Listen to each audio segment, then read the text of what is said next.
Culture and the Landscape of International Business, Unit 2, Chapter 5, Lesson 1, Part 3. Delving into the socio-cultural dimension of conducting business in the international environment, we need to understand the role of national culture. And the largest study conducted in this field was conducted by Hofstede on behalf of IBM. 114,000 people that were IBM employees across many different countries and continents participated in this study, and the analysis revealed that there were at least 4 dimensions that could be used to describe national culture. The additional 2 have been added since then based on subsequent research. The first dimension we're going to look at is power distance. In the event that a country has high power distance, it means that members of that society accept inequality. So they expect someone with higher status to have better rewards. Lower power distance countries expect equality. So you'll see with each one of these dimensions, there's a continuum from high to low, and each country can be pegged somewhere on that continuum with regards to their national culture. The second dimension is uncertainty avoidance. High uncertainty avoidance means that people really can't tolerate any kind of uncertainty.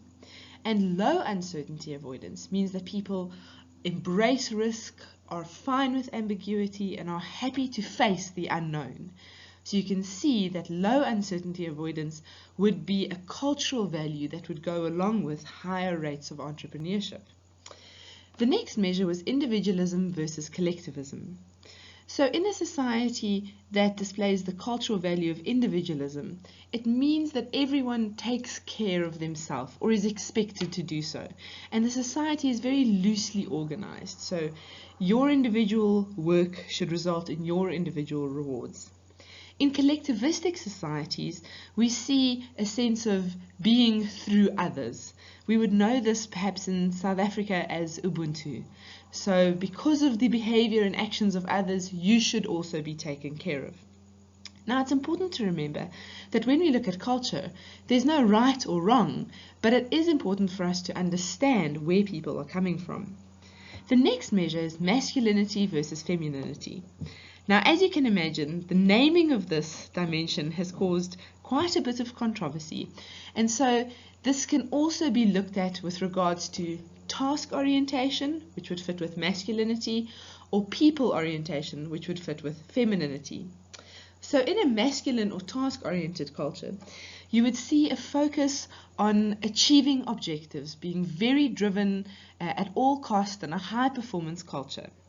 In a feminine or people-oriented society, it would be more focused on taking care of the people, group and inclusive decision-making, and ensuring that relationships were sustainable. Now, what's important to note is if the predominant national culture is masculine, then both male and female members of that culture would subscribe to that way of doing business, and vice versa for femininity. Hofstede later added long-term and short-term orientations. Some countries can plan and forego benefits in order to achieve long-term success, and this is a strongly held cultural value. Other cultures value short-term benefits, and so we can see this dimension evident in the horizon of planning that a certain culture has. The last dimension that he added was indulgence versus restraint. So in a society that values indulgence, the viewpoint is that your basic needs and drives can and should be satisfied, and so you are welcome to pursue them. In a society that values restraint, there is an opposite viewpoint, that there is certain behavior that is acceptable, that you can't satisfy all of your needs and desires. And often in situations where restraint is the dominant cultural value, there are strict social norms that underpin the appropriate behavior in that culture. Let's take a look at how the countries we've discussed in Unit 2 stack up against the Hofstede measures. We'll start with power distance. China by far has the highest power distance, and that means that they are most accepting of inequality. Interestingly, the South African score is the lowest here. Next we go to individualism. Again, China shows that they've got the lowest score on individualism. Now, what's quite fascinating here is this is probably exactly what we would expect from a communistic country. South Africa, by contrast, has the highest score on individualism. But I do want to point out that according to the Hofstede website, they did survey white South Africans, and so this is not necessarily representative of the entire South African population. In fact, when Hofstede first published their studies, South Africa was the only country for which they published two metrics, one for white South Africans and one for black South Africans. And this was an acknowledgement of the huge cultural differences that could be present within national borders. Next, we take a look at masculinity.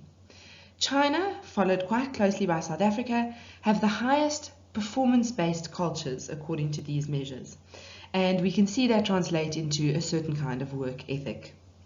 With regards to uncertainty avoidance, Brazil feels the strongest about avoiding uncertainty, which is quite interesting. China here has the lowest score and thus would probably be the most open to entrepreneurial or new ventures.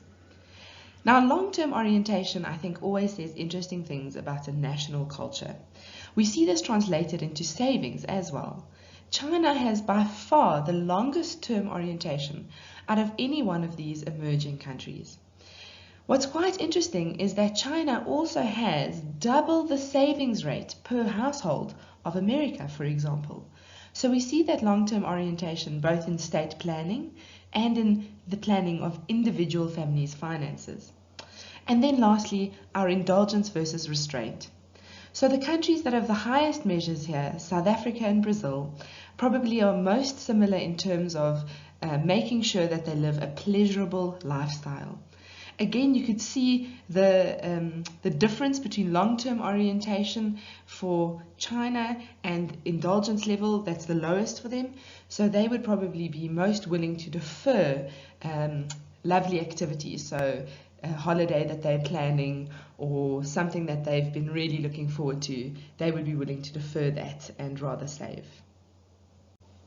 The Globe Research Project sought to build on Hofstede's insights and involved 18,000 managers and their responses to culture questions. So it builds on the 4 original Hofstede measures, but they added another 5, making it 9 measures in total. The first is assertiveness.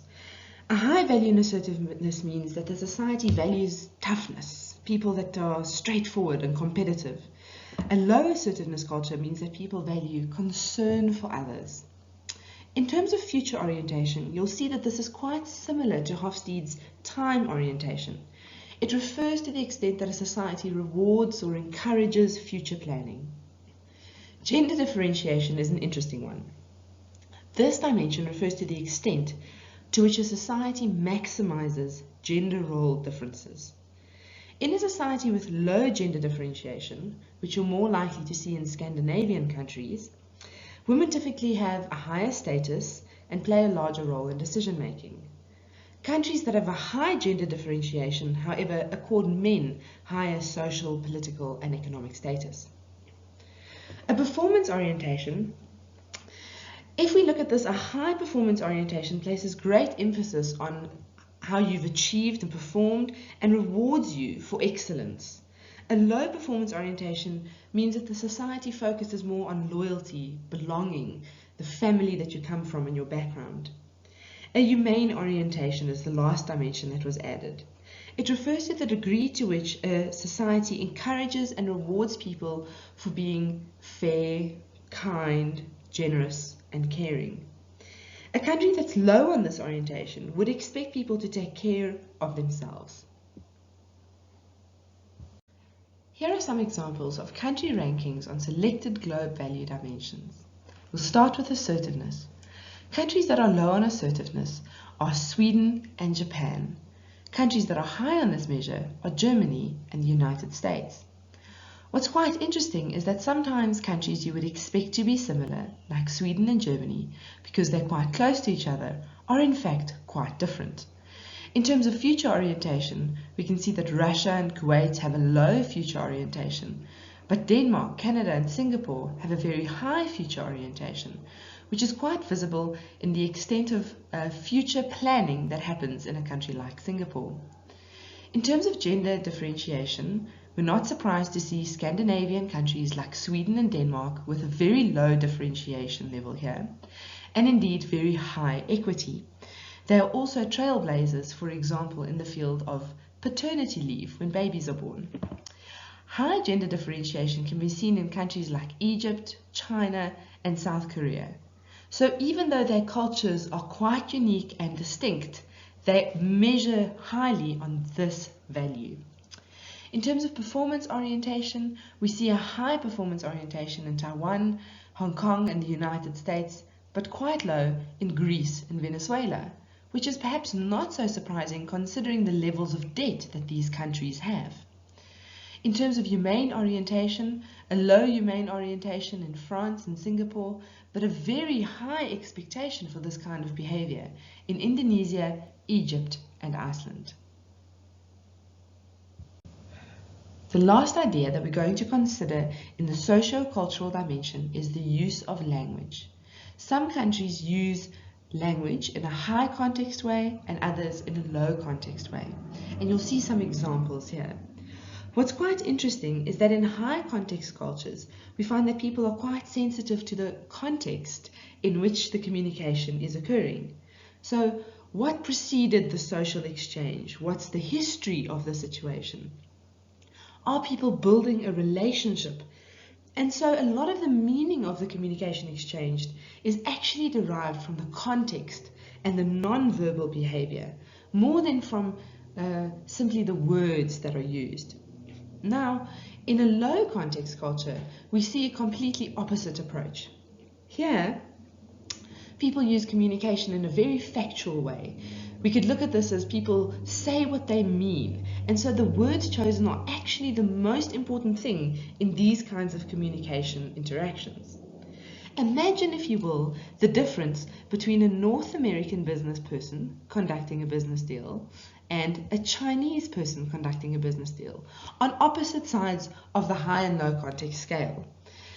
An interesting example of this is actually that in a North American exchange, you'd be very interested in having a contract, and once we've signed the contract, the deal is done and we all obey the terms and conditions of the contract.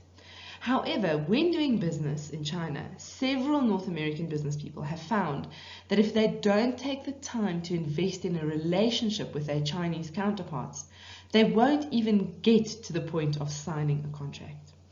So it's really important to understand not just the cultural dimensions that we're dealing with, but indeed whether we're dealing with someone from a high context communication culture or a low context communication culture, so that we can acknowledge what they value in terms of communication.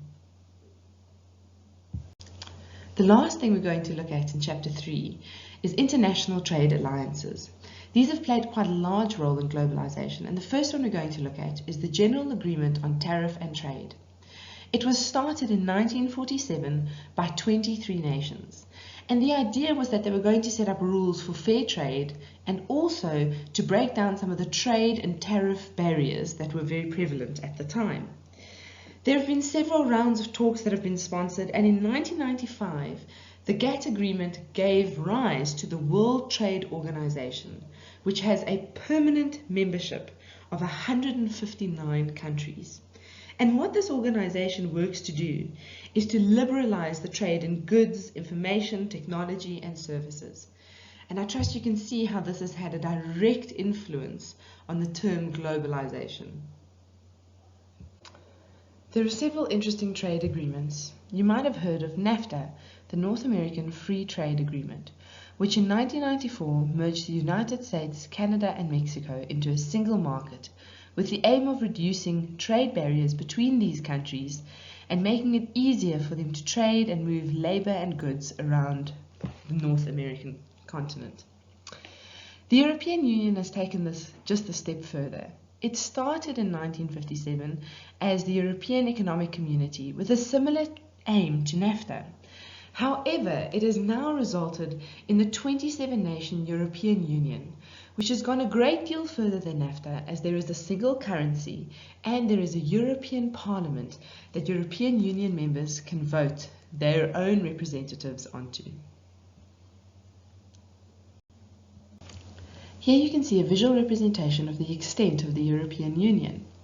The purpose of this union was to create a single market so that these countries could group together and become as competitive as, for example, the United States. In dropping the trade barriers, it has allowed firms in the European Union to become more competitive, to reach economies of scale and scope, and to grow in size. However, it has been challenging at times, and as much as countries are still trying to join the European Union, there are also countries like the United Kingdom that have voted to leave the Union in what has become famous as the Brexit vote.